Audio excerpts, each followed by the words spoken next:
ওম নমো ভগবতে বাসুদেবায়। জয় শ্রীকৃষ্ণ। রাধে রাধে। আজ থেকে প্রায় ৭,০০০ বছর পূর্বে মহাভারতের যুদ্ধে ভগবান শ্রীকৃষ্ণ অর্জুনকে গীতার উপদেশ প্রদান করেছিলেন। ভগবদ গীতায় বলা শ্রীকৃষ্ণের বাণী আজও জীবনে এগিয়ে যাওয়ার অনুপ্রেরণা দেয়। তাই জীবনের যে কোনো সমস্যার সমাধান পেতে এবং জীবনের সফলতা পাওয়ার জন্য ভগবদ গীতার কিছু বাণী আমাদের অবশ্যই মনে রাখার প্রয়োজন। ভগবদ গীতা শুধুমাত্র একটি ধর্মের জন্যই নয়, এই বইটিকে পৃথিবীর সমস্ত ধর্মের মানুষের পড়া এবং বোঝা উচিত, যাতে সে তার জীবনে সুখ, শান্তি এবং সাফল্য অর্জন করতে পারে। গীতা জীবনে ধর্ম, কর্ম এবং প্রেমের পাঠ শেখায়। শ্রীমদ্ ভগবদ গীতার জ্ঞান মানুষের জীবন এবং মৃত্যুর পরবর্তী জীবনের জন্য উপযোগী বলে মনে করা হয়। গীতা একটি সম্পূর্ণ জীবন দর্শন এবং একে অনুসরণ করলে একজন ব্যক্তি সর্বশ্রেষ্ঠ হতে পারে। কিন্তু প্রাত্যহিক জীবনের কর্মব্যস্ততার জন্য আমাদের সবার পক্ষে প্রতিদিন গীতা পাঠ করা সম্ভব হয় না। অনেকে মনে করেন ধার্মিকরাই গীতা পাঠ করেন, কিন্তু এটা একেবারেই ঠিক নয়। স্বাধীনতা আন্দোলনের সময় বিপ্লবীদের অন্যতম পাঠ্য ছিল এই ভগবদ গীতা। গীতার ভক্তিযোগের কথা যেমন বলা হয়েছে, তেমনই রয়েছে জ্ঞান যোগ এবং কর্মযোগের কথা। এটি পরিপূর্ণ মানব জীবন কিভাবে গড়ে তোলা যায় তার সন্ধান রয়েছে। গীতার প্রতিটি শ্লোকে গীতার যে অমৃত ধারা 18টি অধ্যায় ধরে প্রবাহিত হয়েছে, তার কিছু সার কথা আজ আমি আপনাদের বলবো। যারা গীতা পাঠ করার সময় পান বা তারা গীতার এই সার কথাটি শ্রবণ করলেও গীতা পাঠের ফল অনেকাংশে লাভ করতে পারবেন। শ্রীমদ্ ভগবদ গীতা শুদ্ধ সংস্কৃত ও বাংলা ভাষায় লেখা, তবে আপনাদের সুবিধার্থে আমি সহজ বাংলায় গীতার কিছু শ্লোকের সহজ অর্থ আপনাদের সামনে পরিবেশন করছি। আপনাদের কাছে অনুরোধ, ভিডিওটি মনোযোগ সহকারে সম্পূর্ণ শ্রবণ করবেন। আশা করি গীতার প্রকৃত অর্থ জানার জন্য এই ভিডিওটি আপনার জন্য কার্যকারী হতে পারে। তাহলে আসুন শুনে নেওয়া যাক শ্রীমদ্ ভগবদ গীতার সার কথা বা সারাংশ। ভগবান শ্রীকৃষ্ণ বলেন, যেমন অন্ধকারেও আলো উজ্জ্বল হয়, ঠিক সেই রকমই সত্য সব সময় উজ্জ্বল হয়। এজন্য মানুষকে সব সময় সত্যের পথেই থাকা উচিত। আত্মা অবিনশ্বর, তাকে না তো অস্ত্র দিয়ে কাটা যায়, না তো অগ্নি দ্বারা জ্বালানো যায়। জল তাকে ভেজাতে পারে না, বায়ু তাকে শুষ্ক করতেও পারে না। আমরা এই নশ্বর দেহ ধারণ করে থাকলেও আসলে আমরা প্রত্যেকেই হলাম এক একটি আত্মার স্বরূপ, যা কখনোই বিনষ্ট হবে না। এই নশ্বর দেহের জন্য শোক না করার কথা বলেছেন ভগবান শ্রীকৃষ্ণ, কারণ আত্মাই হলো আমাদের চিন্ময় সত্তা, যাকে না তো কখনো ধ্বংস করা যায় আর না তো কখনো সৃষ্টি করা যায়। যেরকম মানুষ তার পুরনো বস্ত্রকে পরিত্যাগ করে নতুন বস্ত্র পরিধান করে, একই রকম ভাবে আত্মাও নিজের পুরাতন জীর্ণ শরীরকে পরিত্যাগ করে নতুন দেহ ধারণ করে। এটাই তো প্রকৃতির অপরিবর্তনীয় নিয়ম। এই সত্যকে স্বীকার করে ভয় মুক্ত হয়ে আমাদের বর্তমানেই বাঁচা উচিত এবং অতীত বা ভবিষ্যতের কথা চিন্তা না করে বর্তমানকে উপভোগ করা উচিত। কারণ ভগবান শ্রীকৃষ্ণ বলেছেন যে তোমার অতীতকে পরিবর্তন করার ক্ষমতা তো আমার নেই, কিন্তু তুমি যদি চাও তাহলে তোমার বর্তমান কর্মের দ্বারা আমি তোমার ভবিষ্যৎকে অবশ্যই পরিবর্তন করতে পারি। যিনি প্রকৃত জ্ঞানী ব্যক্তি তিনি না তো জীবিত ব্যক্তির জন্য শোক করেন না তো মৃত ব্যক্তির জন্য শোক করেন, কারণ তিনি জানেন যে মারা গেছে সে আবার জন্মগ্রহণ করবে, আর যে জীবিত আছে সেও একদিন অবশ্যই মারা যাবে। কর্মই হলো সব থেকে বড় ধর্ম। শ্রীকৃষ্ণ অর্জুনকে বললেন, হে অর্জুন, মানুষ কর্ম করার জন্যই এই পৃথিবীতে জন্মগ্রহণ করে থাকে, আর কর্ম না করে কেউ ক্ষণকালও থাকতে পারে না।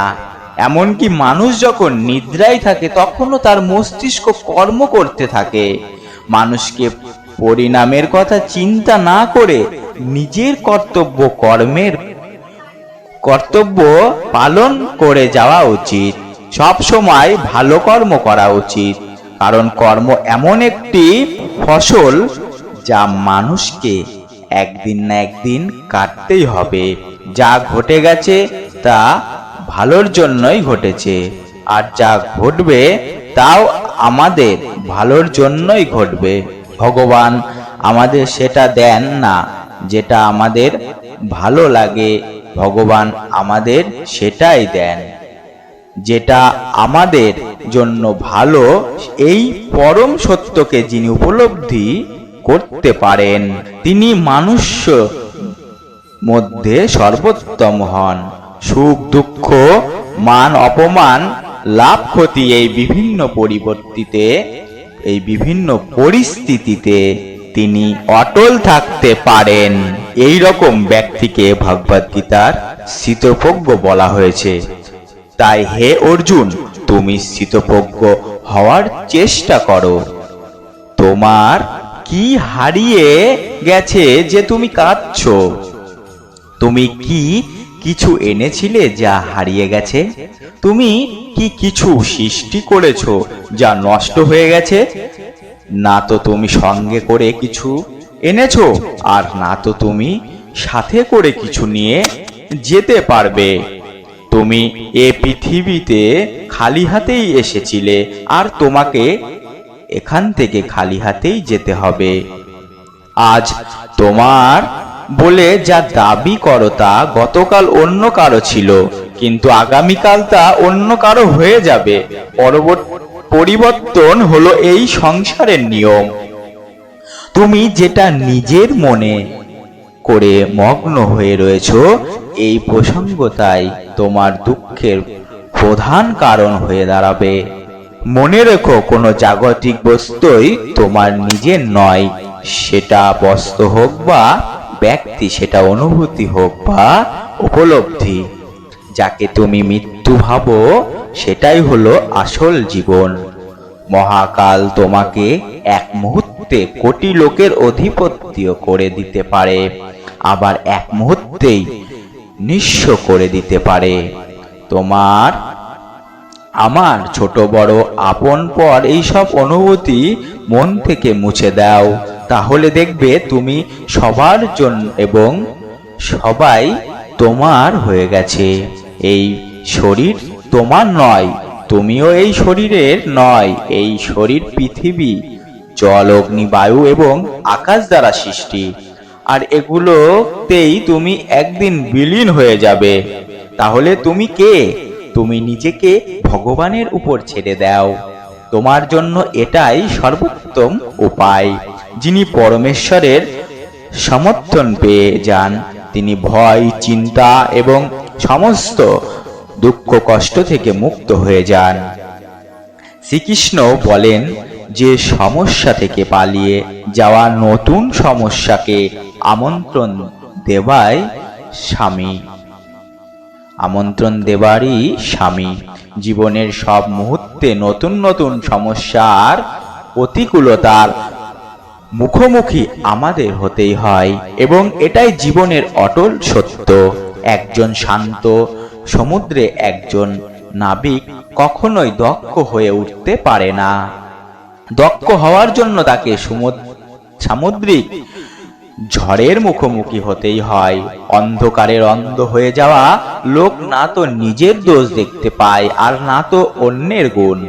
মনে রাখবে, কেউ কারোর অভাবে মরে যায় না। সময় একদিন সবাইকে বাঁচতে শিখিয়ে দেয়। জীবন একবারই পাওয়া যায়, এটা সম্পূর্ণ ভুল কথা। একমাত্র মৃত্যুই একবার পাওয়া যায়। জীবন তো আমার প্রতিদিন পেয়ে থাকি, জীবন তো আমরা প্রতিদিন পেয়ে থাকি। অন্ধকারাচ্ছন্ন রাত্রি যদি এসে থাকে তাহলে আলোর প্রকাশ নিয়ে সূর্য অবশ্যই আসে। রোগ যদি এসে থাকে তাহলে তার ওষুধও অবশ্যই আসে। তাই সমস্যা যদি এসে থাকে তাহলে সেই সমস্যার সমাধানও নিজে থেকেই আমাদের কাছে চলে আসে। এই সংসার, এই জীবনের শুধুমাত্র একটাই নিয়ম আছে,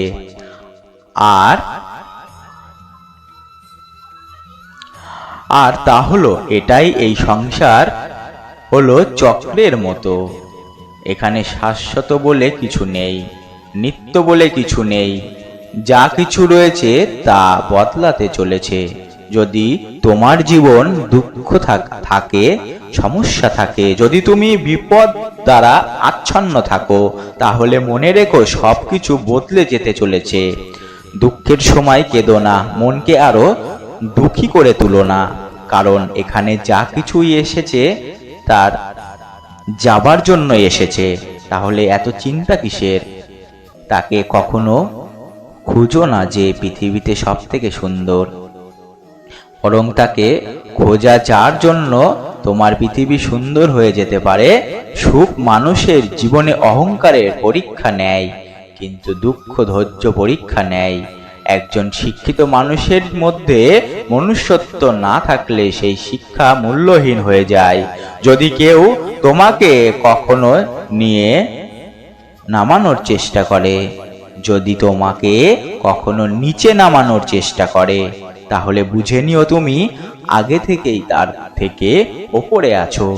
মনে রেখো, যাই হয়ে যাক না কেন, নিজের প্রতিভার অহংকার কখনো করবে না। পাথর যখন জলে পড়ে যায় তখন সেটা নিজের ওজনের কারণে জলে ডুবেও যায়। অনেকেই মনে করে যে সংসারের কাজকর্ম ত্যাগ করার হলো সন্ন্যাস। কাজকে তারা বন্ধন বা দুঃখের কারণ বলে মনে করে, তাই সকল রকম কাজেরই পরিত্যাজ মনে করে। কিন্তু তারা ভুল করে। কর্ম ত্যাগ নয়, কর্মফলের বন্ধনকে ত্যাগ করাই হলো আসল ত্যাগ বা সন্ন্যাস। ভগবদ্গীতা আমাদের শিক্ষা দেয় কিভাবে আমরা সংসারে থেকে ভৌতিক সমৃদ্ধির সাথে সাথে জীবনকে পরম কল্যাণ ও আধ্যাত্মিক শান্তি থেকে নিয়ে যেতে পারবো। জ্ঞানের অর্থ হলো জানা এবং বিজ্ঞানের অর্থ সেই জ্ঞানকে অনুভব করা। আমরা রসগোল্লার উদাহরণ দিয়ে এটা বুঝতে পারবো। আমরা জানি রসগোল্লা কেমন খেতে হয়। এটা এক প্রকারের মিষ্টি যা চিনির রসে ডুবিয়ে তৈরি করা হয়। এর সমস্ত প্রক্রিয়া, সমস্ত স্বাদের বৈশিষ্ট্য জানার পরেও যতক্ষণ না আমরা এটির স্বাদ গ্রহণ করছি বা যতক্ষণ না আমরা এটি আমাদের জিহ্বার রাখছি, ততক্ষণ আমরা এটির স্বাদ অনুভব করতে পারি না। একইভাবে ভগবান গীতার মাধ্যমে পরমাত্মাকে জানার পথটি অবাধ করে দিয়েছেন। আমরা নিজের আত্মস্বরূপকে ভুলে গেছি। আমরা ভুলে গেছি যে আমাদের একটি রূপ আছে যা অন্তঃকরণ থেকে চৈতন্য রূপে প্রভাবিত হচ্ছে, এবং সেই ভুলে যাওয়ার জন্যই আমরা সংসারের মোহে আচ্ছন্ন হয়ে পড়েছি। নিজের আত্মস্বরূপকে না জেনে, ভগবানকে না জেনে পরমাত্মার সাথে যুক্ত হওয়া অসম্ভব। শ্রী ভগবান বলেছেন যে আমার সাথে যুক্ত হয়ে আমার প্রতি আসক্ত হয়ে যাও, আমাতে নিমগ্ন হয়ে যাও, হে কন্তেও, আমি সমস্ত জীবের হৃদয়ে অবস্থিত পরমাত্মা স্বরূপ। আমি সর্বভূতের আদি, মধ্য এবং অন্ত। এই সংসার আমারই তৈরি দ্বারা, মায়ার দ্বারা আচ্ছন্ন। এই সংসার আমার দ্বারাই সৃষ্টি হয়েছে। আমি এই সংসারের পালন কর্তা। আবার আমি সবকিছুরই বিনাশও করে থাকি। আমি অতীত, বর্তমান এবং ভবিষ্যতেও সকল প্রাণীকেই জানি, কিন্তু বাস্তবে আমাকে কেউই জানতে পারে না। ভগবান গীতা আমাদের শেখায় এই পৃথিবীর সব থেকে শান্ত ব্যক্তি হলো সে যার আত্মা এবং বুদ্ধি একই দিকে কাজ করে, যার মস্তিষ্ক এবং মন একসাথে কাজ করে। শুনতে একটু অবাক লাগে, একজন মানুষ কখনো সুখী হতে পারে না যার ভাবনা চিন্তা অনেক বেশি প্রত্যাশা থাকে, আর যখন তার এই প্রত্যাশাগুলি পূরণ হয় না তখন তার মনে ক্রোধের জন্ম হয়। সে এটা ভেবে অল্পতেই রেগে যায় যে আমার এই আশাগুলি কেন পূরণ হলো না। যদি তুমি নিজের মনকে নিয়ন্ত্রণ করে সেটা করতে পারো যেটা তুমি করতে চাও, যেটার উদ্দেশ্য সৎ এবং তোমাকে শান্তি দেয়, আর যেটা তোমার করা উচিত, তাহলে তোমাকে সর্বদাই আনন্দে থাকার থেকে কেউ আটকাতে পারবে না। আমাদের মনের অশান্তির সব থেকে বড় কারণ আমরা আমাদের আনন্দগুলোকে অনেক বেশি প্রত্যাশার সাথে হৃদয়ের একটা ছোট কোটে বেঁধে রেখে দিই। তাই তো বলা হয়, যা তোমার মনে হয় সেটাই করো। যদি তোমার মনে হয় আমি খোলা আকাশে পাখির মতো উড়ে বেড়াবো, তাহলে তাই করো। নিজের বিচার, নিজের সিদ্ধান্ত, নিজের মস্তিষ্ক এবং হৃদয়কে সরল রেখে জীবনে এগিয়ে চলো। শ্রীমদ্ ভাগবত গীতা আমাদের আরো শেখায় সত্য এবং সদ্গুণকে না তো কখনো হারানো যায়, আর না তো কখনো লুকিয়ে রাখা যায়। সেজন্য সত্য কথা বলতে এবং ভালো উদ্দেশ্য নিয়ে কাজ করতে কখনো পিছপা হবে না। এই বিষয়ে ভগবান নিজেই বলেন যে সত্য এবং সূর্যের কিরণকে বেশিক্ষণ লুকিয়ে রাখা যায় না, সত্য এবং চন্দ্রের যোচনাকে বেশিক্ষণ আড়ালে রাখা যায় না। একটা সময়ের পর তাকে সবার সম্মুখে আসতেই হবে। তাই আজ যদি আপনি এমন কাজ করেন সেটা ভুলে যায় উদ্দেশ্য খারাপ, যার মধ্যে মিথ্যা লুকিয়ে আছে, ছলনা লুকিয়ে আছে, আপনার উচিত সেই কাজকে পরিহার করা, কারণ কোনো না কোনো দিন সেই মিথ্যার মুখোশ ঠিকই খসে পড়বে। আমরা প্রতিদিনের জীবনে অনেক মিথ্যে কথা বলে থাকি। কখনো অন্যের দোষরূপ থেকে নিজেকে বাঁচানোর জন্য মিথ্যা বলি, তো কখনো নিজের স্বার্থের জন্য, লাভের জন্য মিথ্যা কথা বলতে হয়।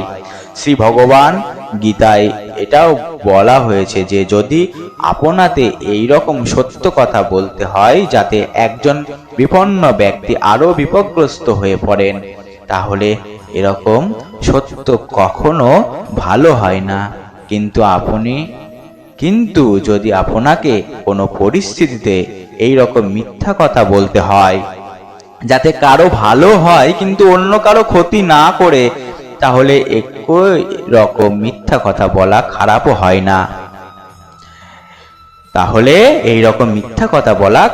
হয় না। এই সত্য মিথ্যা কিংবা মিথ্যা সত্যকে পুঙ্খানুপুঙ্খভাবে বোঝা দরকার। যেটা আপনি করবেন আপনার হৃদয় দিয়ে, আপনার বিবেক দিয়ে। শ্রীকৃষ্ণ আমাদের সুখ দুঃখের বিচলিত না হওয়ার কথা বলেছেন। কিন্তু কেন? এই পৃথিবীতে যে কোনো জিনিস যেটা শুরু হয়েছে তা একদিন শেষ হবেই, আর যখন কোনো জিনিসের পরিসমাপ্তি ঘটে সেখান থেকে একটা নতুন জিনিস শুরুও হয়ে যায়, আর এই চক্র অনন্ত কোটি কোটি বছর ধরে চলে। এটা একদিন হয়ে এসেছে, পরেও এরকমই ঘটবে। একদিন এই সৃষ্টি থাকবে, একদিন এই চক্র চলতেই থাকবে। ভগবদ গীতার শ্রীকৃষ্ণ আমাদের শিখিয়েছেন কিভাবে আমরা কর্মের মাধ্যমে ঈশ্বরকে লাভ করতে পারি। গীতায় কর্মযোগেও শ্রেষ্ঠ বলা হয়েছে। গৃহস্থ এবং কর্মঠ ব্যক্তিদের জন্য এই যোগই সবচেয়ে উপযুক্ত। গীতা আমাদের শেখায় শুধু কর্মের জন্যই কর্ম করো, আসক্তি ছাড়াই কর্ম করো। কর্মযোগী শুধু কর্মই করে, কারণ সে কর্ম করতে ভালোবাসে। এর বাইরে তার আর কোনো উদ্দেশ্যই নেই। কর্মযোগী কখনো কর্মকে ত্যাগ করে না, সে শুধু কর্মফলকে ত্যাগ করে। আর কর্ম থেকে জন্ম নেওয়া দুঃখ থেকে মুক্ত থাকতে পারে। সেই জগতে একজন দাতার মতো কিছু পাওয়ার চিন্তা করে না। সে জানে সে দিচ্ছে, বদলে সে আর কিছুই চায় না। আর তাই দুঃখ তার জীবনে কখনো স্থানও পায় না। কর্মফল ত্যাগ করে ধর্ম নিরপেক্ষ কর্ম পূজার মতো হয়ে যায়। এই সংসারে কোনো কর্মই ব্রহ্ম থেকে আলাদা নয়। তাই কর্মের প্রকৃতি যাই হোক না কেন, নিঃস্বার্থ কর্ম সবসময় ঈশ্বরকে উৎসর্গ করা হয়। পুনর্জন্মের কারণ হলো বাসনা এবং অপূর্ণ কামনায় সঞ্চয়। কর্মযোগী কর্মফলের বন্ধনে কখনো আবদ্ধ হয় না, তাই বাসনায় সঞ্চয় হয় না বলে সে পুনর্জন্মের বন্ধন থেকে মুক্ত হয়ে যায়। ভগবান বলেন, মানুষের মন বাতাসের মতো চঞ্চল।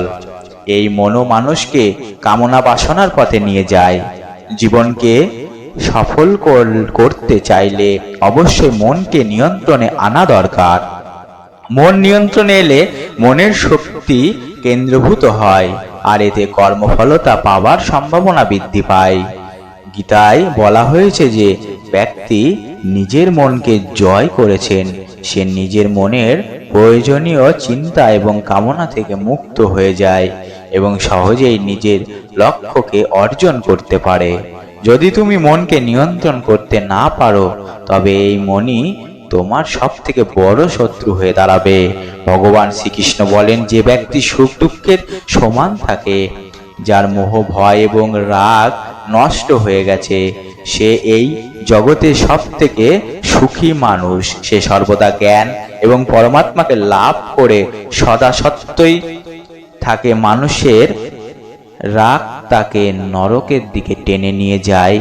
রাগ করলে মানুষের মন অশান্ত হয়ে স্মৃতি ধ্বংস এবং সিদ্ধান্তের ক্ষমতা নষ্ট হয় এবং একসময় তার পতন ঘটে। ভগবান বলেন, মানুষের উচিত রাগ পরিহার, যত রাগই আসুক না কেন নিজের মনকে শান্ত রাখার চেষ্টা করতে হবে।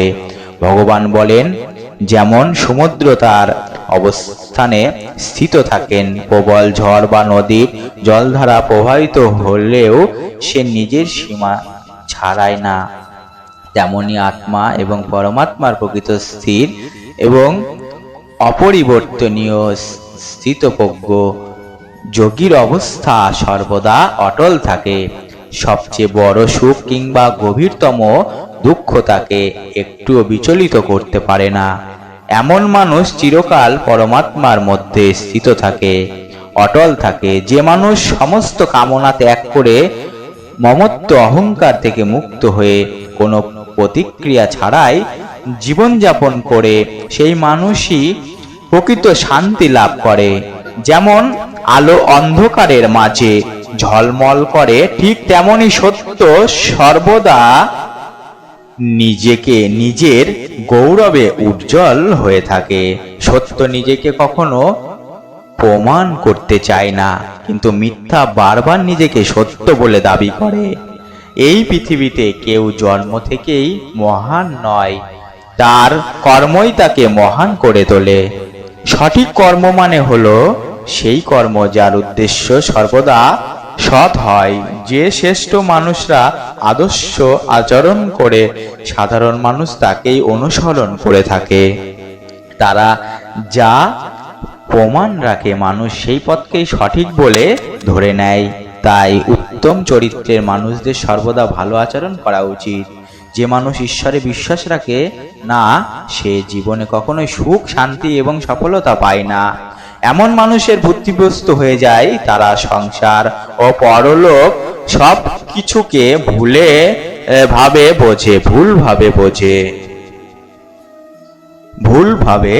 বোঝে। ফলে তারা বিপরীত আচরণে লিপ্ত হয় এবং শেষমেশ এই পৃথিবীতে এবং মৃত্যুর পরেও পতিত হয়। এমন মানুষেরা তাদের বর্তমান অবস্থাও নষ্ট করে এবং মৃত্যুর পর নিত জন্ম নিয়ে নরকে যন্ত্রণা ভোগ করে। ভগবান বলেন, যে মানুষ নিজের কর্তব্য পালন করতে করতে প্রতিকূল পরিস্থিতিতেও ধর্মের পথে বিচলন থাকে এবং প্রয়োজনে মৃত্যুবরণ করে, সে মৃত্যু তার পরম কল্যাণের কারণ হয় এবং অন্তিমে স্বর্গ লাভ করে। হে অর্জুন, আমার ও তোমার অনেকবার জন্ম হয়েছে, তুমি সেসব জানো না, কিন্তু আমি সব জানি। আমি জন্মহীন ও অবিনশ্বর, সমস্ত জীবের ঈশ্বর হয়েও আমি নিজের প্রকৃতিকে অধীন করে স্বীয় যোগমায়া দ্বারা আবির্ভূত হয়ে থাকি। যখনই পৃথিবীতে ধর্মের অবনতি হয় এবং অধর্মের বিস্তার ঘটে, তখনই আমি নতুন রূপে প্রকট হয়ে ধর্মকে পুনঃপ্রতিষ্ঠা করে থাকি। মানুষ আমাকে যে রূপে পূজা করে, আমি তাকে সেই রূপেই দর্শন দিয়ে থাকি। যে যার ভাব নিয়ে আমার উপাসনা করে, আমি সেইভাবেই প্রতিফলন ঘটাই। যে আমাকে চিন্তা করে, আমি তাকে চিন্তা করি। যে আমার জন্য আকুল হয়, আমি তার জন্য আকুল হই। যে আমাকে নিজের সর্বস্ব অর্পণ করে, আমিও তাকে আমার সর্বস্ব দান করে থাকি। এই সংসারে ইন্দ্র এবং অনন্য দেবতার পূজা করে মানুষ দ্রুত ফল লাভ করতে চায়, কারণ তাদের পূজার ফল দ্রুত হলে কিন্তু আমি তা করি না। আমার ভক্ত যদি সামান্যভাবে আমাকে স্মরণ করে, তবুও আমি তাকে সেই কামনা পূরণ করিয়ে দিই, যাতে সে বস্ত্র থেকে বিমুখ হয়ে আমার প্রেম ও বিশ্বাসে আবদ্ধ হয়। তাই সংসারীরা আমার ভক্তির ফল তাড়াতাড়ি দেখতে পায় না, আর এই কারণে অল্পবুদ্ধি লোকেরা দেবতার পূজায় লিপ্ত হয়। মানুষ সর্বদা নিজের ভাগ্যকে দোষারোপ করে, অথচ সে জানে না ভাগ্যের থেকেও বড় হলো তার নিজের কর্ম, যা তার নিজের হাতেই রয়েছে। শ্রীকৃষ্ণ বলেন, আমি তোমার দামি উপহার দ্বারা সন্তুষ্ট হই না, আর না কোনো দেখনদারি দান দীক্ষা দ্বারা। যদি তুমি নিজের মনকে জয় করতে চাও, তাহলে আমাকে ভালোবাসা দিয়ে ডাকো, আমি নিশ্চয় হাজির হব। এই জাগতিক বস্ত্র সমূহকে নিয়ে মনে কখনো ভয় পোষণ করো না, সেগুলো বাস্তব নয়। তারা না ছিল, না থাকবে, বরং যা বাস্তব, যা চিরকাল ছিল এবং তাকে পরিবর্তন বা ধ্বংস করা যায় না। যে ব্যক্তি কোনো শুভ কাজে নিয়োজিত থাকে, তার ভবিষ্যৎ কখনো খারাপ হয় না। মানুষকে নির্ভীক, পবিত্র এবং আধ্যাত্মিক হতে হবে। জীবনকে উপভোগ করো, উদার চিত্তে কথা বলো, কারো প্রতি রাগ করো না, কারো অকল্যাণে চিন্তা করো না, এবং সকলের প্রতি সৌহার্দ্য বজায় রাখো। কর্মের নিয়ম বলে প্রতিটি ঘটনার একটি কারণ ও প্রতিক্রিয়া থাকে। একই ধরনের কাজের ফল ভিন্ন হতে পারে, কারণ সেই কাজটি কিভাবে করা হচ্ছে তার উপর নির্ভর করে। যেমন আগুন কাঠকে জ্বালিয়ে ছাইয়ে পরিণত করে, তেমনি আধ্যাত্মিক জ্ঞান তোমার সমস্ত দৈত কর্মকে পুড়িয়ে দিয়ে তোমার অভ্যন্তরীণ শান্তি প্রদান করে। ঈশ্বরের প্রতি সেই শিশুর মতো বিশ্বাস রাখো, যাকে বাতাসে যখন নিক্ষেপ করা হয় তখন সে হাসতে থাকে, কিন্তু ভয় পায় না, কারণ সে জানে তার অভিভাবক তাকে কখনোই মাটিতে পড়তে দেবে না। পৃথিবীতে আমাদের সামনে যে কোনো পরিস্থিতি আসুক না কেন, একটি কাজ করো, তোমার জীবন ঈশ্বরের হাতে সমর্পণ করো। এই মানবলোকে যারা কর্মফলকে প্রত্যাশা করে, তারা বিভিন্ন দেবতার পূজা করে, কারণ তারা শীঘ্রই তাদের কর্মের ফল লাভ করতে চায়। ব্রাহ্মণ, ক্ষত্রিয়, বৈশ্য, শূদ্র এই 4 বর্ণের সৃষ্টি আছে, গুণ এবং কর্ম অনুযায়ী করেছি। এইভাবে যদিও আমি সৃষ্টি প্রক্রিয়ার কর্তা, তবু আমি প্রকৃত অর্থে অকর্মা। কর্মের ফলে আমার কোনো আসক্তি নেই, তাই কর্ম আমাকে আবদ্ধ করতে পারে না। এখানে ভগবান শ্রীকৃষ্ণের বক্তব্য হলো, কর্ম করো কিন্তু ফলের আশা কখনো করো না, শুধু নিজের কর্তব্য পালন করো এবং জীবনে এগিয়ে চলো। পূর্বকালে পূর্বপুরুষরাও আমাদের নির্দেশ অনুসারে এভাবেই কর্ম করেছেন এবং মোক্ষ লাভ করেছেন। তাই যদি তুমিও মোক্ষ অর্জন করতে চাও, তাহলে তাদের মতোই কর্ম করো, যার আসক্তি সম্পূর্ণ বিনষ্ট হয়েছে, যে নিজের শরীর দিয়ে অহংকার করে না, যে মমতা বিহীন হয়ে গেছে এবং যার মন সর্বদা পরমাত্মার জ্ঞানে স্থিত। সে কর্মযোগী নিজের কর্মকে যোগের মতো মনে করে এবং মোক্ষ লাভ করে। যে ব্যক্তি তার সমস্ত কিছু পরমাত্মার প্রতি উৎসর্গ করেছে, যার কাছে ঈশ্বরই সবকিছু, যে তার প্রতিটি কর্ম ঈশ্বরের জন্য করে, সে প্রকৃত কর্মযোগী এবং মোক্ষের যোগ্য হয়। যে ব্যক্তি পরম প্রেম সহকারে এই গীতা শাস্ত্রকে আমার ভক্তদের জন্য প্রচার করবে, সে আমাকে লাভ করবে, এই বিষয়ে কোনো সন্দেহ নেই। এর চেয়ে প্রিয় আজ আমার জন্য আর কিছুই নেই এই পৃথিবীর বুকে। এর চেয়ে আমার প্রিয় আর কেউই হবে না। যে ব্যক্তি বিশ্বাস এবং নিষ্কলঙ্ক মনে গীতা শাস্ত্র শ্রবণ করবে, সে সকল পাপ থেকে মুক্ত হয়ে আমার পরম ধাম লাভ করবে। তাই বন্ধুরা, আজকের এই ভিডিওটি অবশ্যই আপনার আপনজনদের সাথে শেয়ার করুন, এবং যদি ভিডিওটি ভালো লেগে থাকে তাহলে অবশ্যই একটি লাইক করুন এবং তার সাথে কমেন্টে একবার জয় শ্রীকৃষ্ণ লিখতে ভুলবেন না। ভগবদ গীতা এবং ভগবান শ্রীকৃষ্ণের বাণী সম্পর্কে নিত্য নতুন ভিডিও পাওয়ার জন্য আমাদের এই চ্যানেলটি বংস্টার 5 চ্যানেলটিকে সাবস্ক্রাইব করে রাখুন। আজকের মতো এখানেই শেষ করছি। আবার দেখা হবে অন্য একটি ভিডিওতে। ততক্ষণের জন্য ভালো থাকুন, সুস্থ থাকুন। জয় শ্রীকৃষ্ণ। রাধে রাধে।